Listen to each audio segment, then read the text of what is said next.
guys. Happy September. Surprise.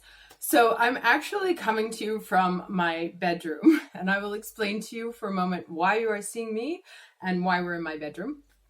First, because I wanted to tell a story about the energy that's been going on the last couple of days, which has been insane. And I was compelled to do it in my room, even though it's a total mess right now. It's actually like 95% better than where it was beforehand. Um, because there's something weirdly protect. So I think the story I'm going to tell you about how my day went today is kind of symbolic of the process we're going to be going through between now and September 18th. I mistakenly said September 14th about Saturn going direct. The 14th is the full moon in Pisces. So the process that's going to be happening between now and September 18th is a bit similar to what happened in my room that now looks like it got hit by a grenade. So basically the last couple of days, and I'm on camera because how rude to make you stare at my hands for 5 minutes while I talk. And for people who don't give a shit about what I have to say, I will put in the description box a link or a timestamp for the cards. You can just go straight there. Anyway, last couple of days, insane. Came back from the beach, leaving for Scotland tomorrow. So change of wardrobe, change of everything. We have a very quick turnaround to do everything. I know, first world problems, I'm not complaining. But in the process, there's also my daughter is starting high school. And so on top of changing suitcases from one place to the next, one season to the next, because the beach is obviously very different than Scotland, we also have this thing of now she's older, cooler, whatever. So it's like, no, that's not me anymore. No, I won't wear that. No, I know that's not what I want to like. That's not who I want to be as I go into high school. So she's actually like in the process of rewriting herself. So we pulled out everything that we have in the house, all the fall clothes, all the winter clothes, all the summer clothes, everything. And we sifted through every single item that she possesses and was like, is this coming with us or are you dumping it? Or is this you or is this not you? And I will post a picture on the community board of what my bedroom looked like this morning. So we went through this giant excavation of digging up all the dirt and deciding what's coming, which version of me am I going to dress myself in as I face this new level of my being. And so here's the interesting thing. So on the 14th, I'm just looking at the transits here. So there's on September 14th, there's the full moon in Pisces at Sabian or at 21 degrees of Pisces. The Sabian for that, and listen to how interesting this is a man bringing down a new law from Sine. Now, I don't know if you remember my reading a couple of weeks ago, which was Deciding the New Religion of You, I think was the title of it. So, oh yes, this is a prophet bringing down the new law from the mountain. So this is a very, very, it's all tied. It's about bringing down the new law, bringing down the new book as we move into, and that happens on the 14th. On the 18th, then Saturn goes direct, right? And he's not, it's not like things, I think I wrote this, things aren't going to speed up. It means that whereas you were completely blocked before, now you'll now be able to sort of inch forward bit by bit. So it's not like one of those things that like Mars direct where everything is blocked and as soon as he goes forward, things start moving. Saturn will now allow you to crawl forward, but only if you've done the homework. And the reason why this is important, and on that 14th, Mercury goes into Libra and Venus goes into Libra. So there's also a change there. We'll get some vacation from all the Virgo energy. So it's a very specific moment in time, that full moon, that's going to allow us, we're sort of sifting through this Virgo energy of the past, what needs to be perfected, what needs to die, what needs to, and it's almost scorpionic, but it's analytical. It's not emotional. We're no longer emotionally clearing things out. We're literally just like, that t-shirt, not me, goes. This t-shirt, yes, I definitely want to wear that, and it needs to be fixed. Otherwise, I have to crop it. Otherwise, blah, blah, blah. So making the small like once what's been decided to take forward, making the small adjustments to then make it work for you in a wearable way. So I got lost on what I was saying because I sidetracked there. But anyway, so the point is, right, Saturn, direct. So Saturn he's like that. I had a German math teacher in high school who was like the least friendly human being on the planet. And he didn't care about anything. He didn't care if you'd had a death in the family. He didn't care if your dog ate your homework or whatever. He was like, did you do it or did you not do it? Right? That was it. That was the only thing he cared about. And Saturn in Capricorn is the exact same way, because he's in his home, he's in his nest, right? Hopefully, I assure you Saturn's nest is not as dirty as mine is right now. But he's in his home domain. So he's like, doesn't have to answer it, and he's answering to himself. So he's like, did you do the homework or did you not do the homework? And this is the first day of new school. So do you want to be that student who didn't, who walks in on the first day of school and is like, yeah, I didn't do any of that? Because then what he's going to do is he's like, okay, now I've got to keep an eye on you, because since you have to pass this class at the end of the year, that means I have to make you work harder. Okay, so if you haven't been doing the work, and we've been talking about this for a couple of weeks now, if you haven't been doing the work in digging up all of the crap from the past, as Patrick said, the 1,000-piece puzzle, starting what is it that this is going to become, that all these pieces are going to become, sifting through them one at a time. What goes, what stays, what adjustments need to be made. If you're doing that, if you're working on it, you get to go in front of Saturn when he's back at school and say, yes, here is my homework and here are my conclusions. And like I said, it's not like suddenly it's going to be a cakewalk. It's just that he'll be like, okay, then I don't have to like pay extra attention to you over the course of the year. If, however, you're in the place where you're like, nah, didn't do it.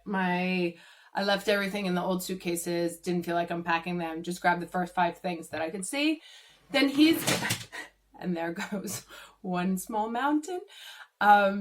He's gonna be on your ass until he leaves Capricorn, because he will not allow the faulty foundations, to continue to exist when he moves into Aquarius. He's going to have a different perspective. So as long as he's in Capricorn, things are going to be built according to his Sharia law, then it talks about a prophet bringing down a new law. So this is the new religion. This is your New Testament.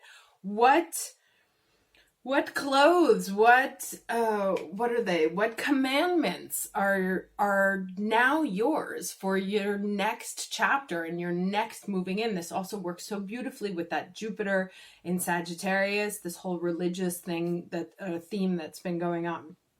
Anyway, I'm going to do the cards now. Lovely to meet you all. And I probably won't be doing this again, but it just seemed appropriate. Like I said, I didn't want you staring at my hands for 8 minutes. Felt very rude.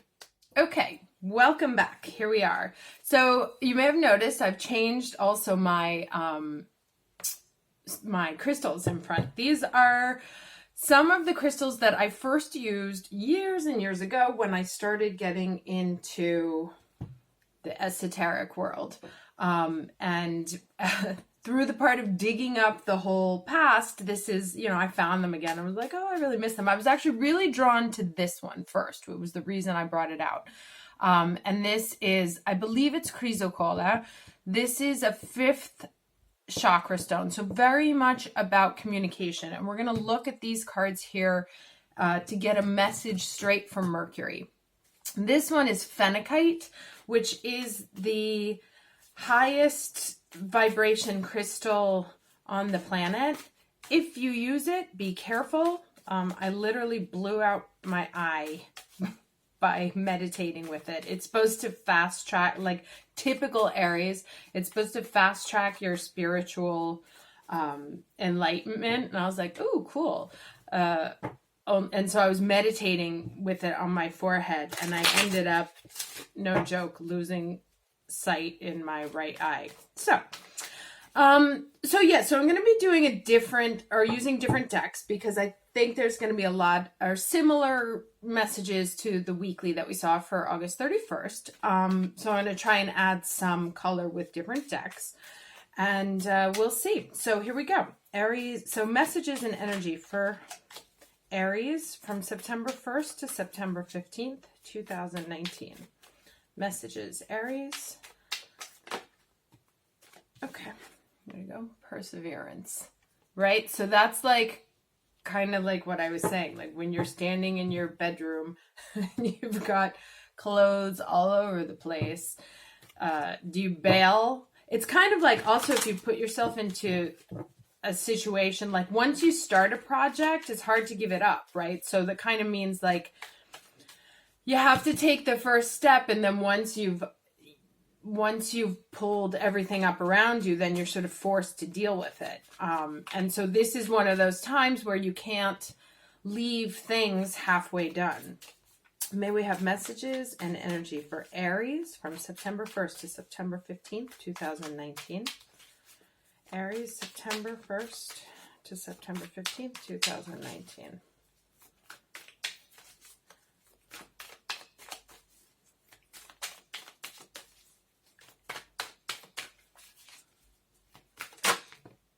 Listening, okay? And this, so I'm glad I pulled this deck, because this is, I was saying there's messages that are coming through for many of us, and it's about also knowing how to distinguish. You know, it's not only about talking, but also about listening, but communication is very important right now. So we'll get some more insight on that from that last deck. And then I want to do a watch out. So I have my Osho deck for the watch out. What's the watch out for Aries September 1st to September 15th, 2019? What's the watch out for Aries September 1st to September 15th, 2019?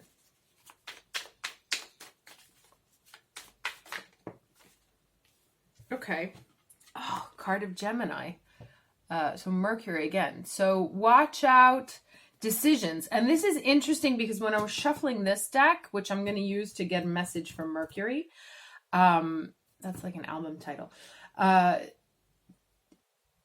decision, pendulum and decision card fell out. So for those of you who are having a hard time knowing what to choose and you use pendulums, trust the answers that it gives to you.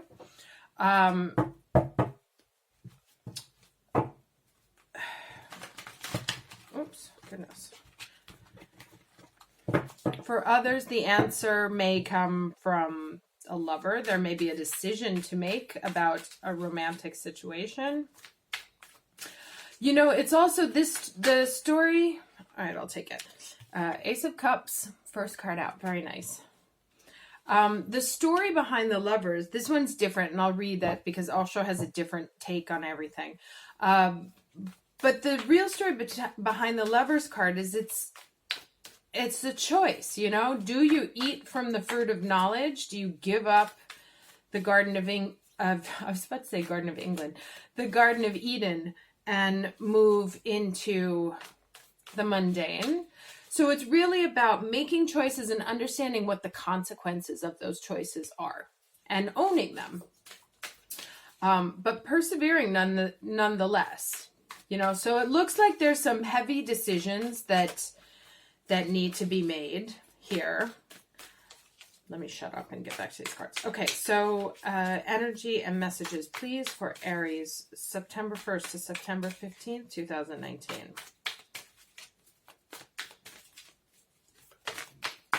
Two cards, please, for Aries, September 1st to September 15th, 2019.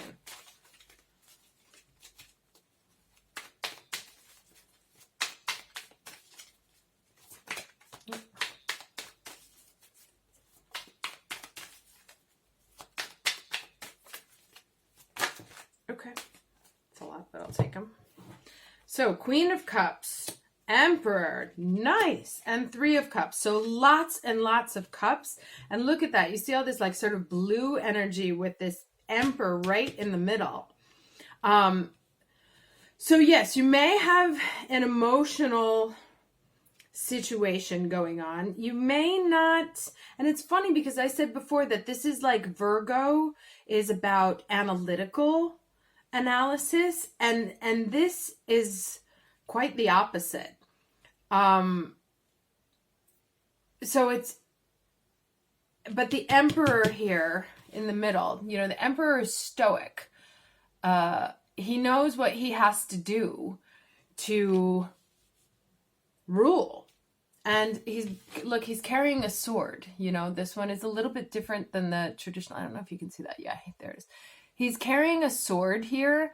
So it's almost like above the King of Swords in this one, even though this is a different energy, about what to cut out.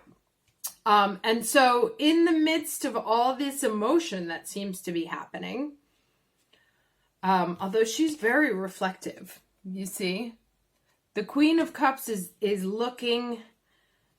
It's interesting because you have there's these two bookends, right? And they're both holding pearls inside as they lay. They're like this. They're both holding pearls inside their vessels there. So this one has it in their tail and she has it inside there. So it's like they come bringing gifts here, or they have this thing inside that is important to them. Here she has three, one in the hand, one up here, and one at the bottom. And this is the beginning of that, almost as if it was the pentacle that we saw, the Ace of Pentacles that we got in the weekly reading. And we got the King of Cups last time. So it's interesting that the Queen shows up here. So it's like all the energy points to this Emperor. That's looking that way. She's looking that way. She's looking that way. And look at the difference in the colors. You know, it's like he pops out. So if you're sort of drowning, don't know what to do, are busy trying to listen, but because we're in this crazy Virgo season, it's hard to sift through. And the North Node is in Cancer, so the Cancer is the water and the emotions. So that's where we have to move towards where our heart wants to go. And it's like our heart is begging the Emperor to make a very difficult decision. And, you know, there's this perseverance with this lion. The lion doesn't give up, you know. Let me read this. I'm really compelled to read this, lovers here.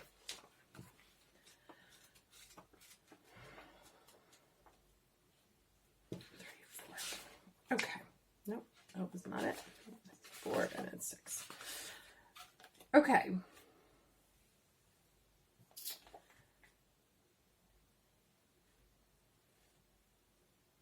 Okay, so, well, there's a lot to read. So what we call love is really a whole spectrum of relating, reaching from the earth to the sky. At the most earthy level, love is sexual attraction. Many of us remain stuck there because our conditioning has burdened our sexuality with all kinds of expectations and repressions. Actually, the biggest problem with sexual love is that it never lasts. Only if we accept this fact, then can we really celebrate it for what it is, welcome its happening, and say goodbye with gratitude when it's not. Okay, so that's very interesting. So it's a choice between love and not love. So, you know, it's like here, be careful what you're picking, because as it says, there's a range of love that can go from the most mundane to the most spiritual. As we mature, we can begin to experience the love that exists beyond sexuality and honors the unique individuality of the other. We begin to understand that our partner often functions as a mirror, reflecting unseen aspects of our deeper self and supporting us to become whole. or whole, excuse me. This love is based in freedom, not expectation or need. Its wings take us higher and higher towards the universal love that experiences all as one.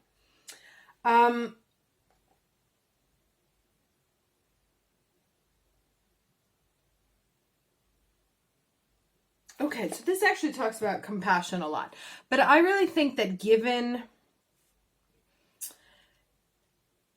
it's about choosing, knowing the difference between what is... remember I mentioned that fool's gold, the thing the other day? Knowing the difference between... and as I was talking before, I was thinking about this process of digging up the dirt, you know, and sifting through to find the pieces of the gold in the dirt. So find the pieces, find the pearls in the clams, you know, or in the shells. For pearls in the clams is not very posh. But it's so the watch out is to not confuse black obsidian with gold. And to be able to stand in this energy and say, okay, no, that goes. It's not. You know, do you remember that? I don't know anyone who's watched Sesame Street. One of these kids is not like the other, you know, and it's like these guys all have this one thing going on, and he's out there like, no, I'm different, right? So it's like, understanding what lies in your heart, understanding the difference between that which is love and that which is not love, or just being able to say, okay, yeah, fine, that it was, you know, instead of getting upset over a job that was just, that maybe you've lost or that you need to walk away from, that was just meant to be a temporary thing. You know, it's like, so being willing to detach from things that aren't actually what you want, right? Because these pearls multiply here towards the end. Now let me read this one, and then we'll get Mercury's message because it's getting long again. And this is an 8. Here's the 4, there's the 8. Remember, we keep having these like doubling messages again.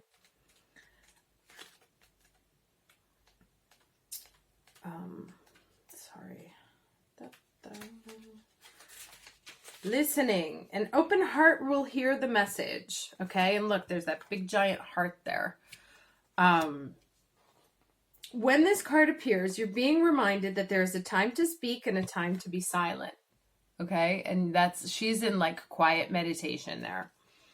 Now is an occasion for listening. Pay attention not only to what is being spoken, but also to what is not being said at the moment. For the deeper message is not always obvious.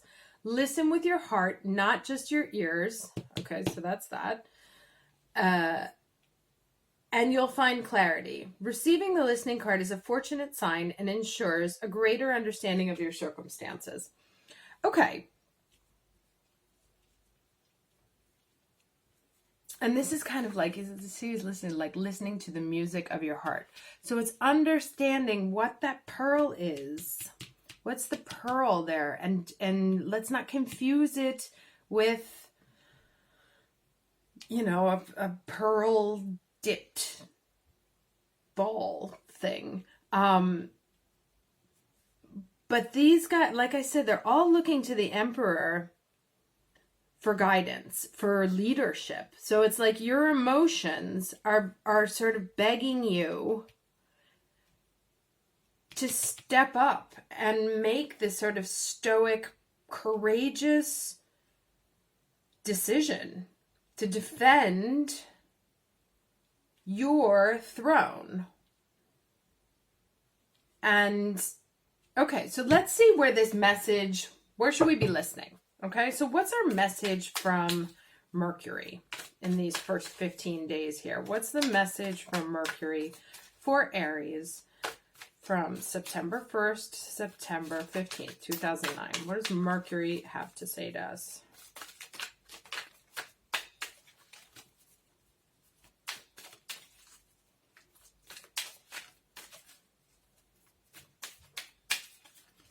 I can't tell you how strong the eyes are on this card. It's really, really, really powerful, especially when it's sitting here on the table, like popping out so much and just like sort of fixating on me.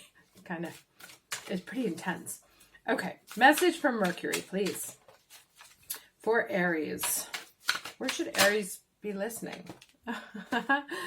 Message. So the message from Mercury is message. Feathers. So let's see what the guy says about feathers here.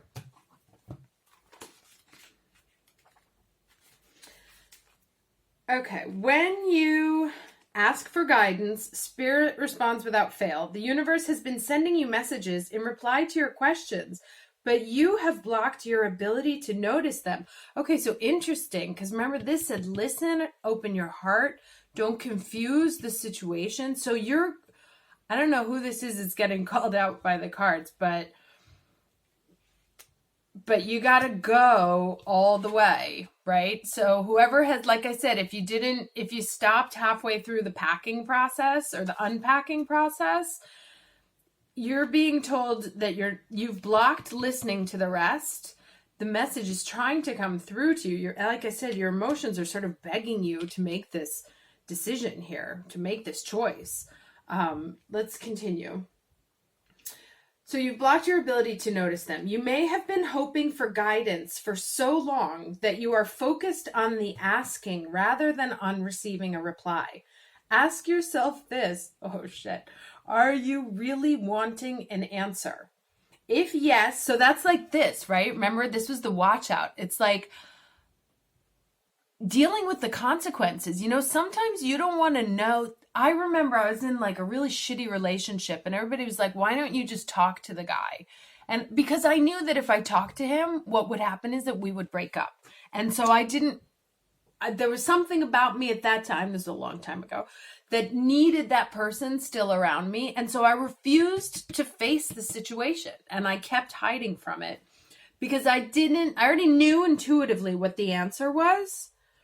And I didn't want to face up to it because I knew then what was going to happen and I was going to have to deal with the consequences and I wasn't ready for that. And of course, a few weeks later, I couldn't deal with it anymore and it ended up happening. But ask yourself this, are you really wanting an answer? If yes, then start to become aware of the replies that come to you from Spirit. Keep vigilant, for the answers come in many different forms. As an overheard conversation, like this one, relevant to your question, as a song playing on the radio, holy shit, I love it, the music notes, in words spoken by a friend, oh my God, crazy. I love these readings when they're like this. Or in other ways, including the sight of a beautiful feather falling in your path. Okay, so this literally just read this entire top line. Incantation. Upon the wind, whispers ride. Messages on feathers fall far and wide. Signals come in form and sound. I see answers all around. Okay, it says, watch carefully for nature's delivery of messages from the spirit world. All right, so it's like the answer's there. Some of y'all are just not listening because you don't want to hear it. Okay, but I get you. I've been there. Okay, I don't actually have anything else to say. This reading was really intense. They've been intense the last couple of weeks. Anyway, I hope this was helpful. I will be back to do the second half. I'll be back on the 10th, so I'll get in a weekly for that, and then we'll do the second half of September. Until then, be well and ears open, huh? Ears open, open ears, open hearts. And be brave. Be brave to face what it is that you're going to have to face. Okay? Bye, guys.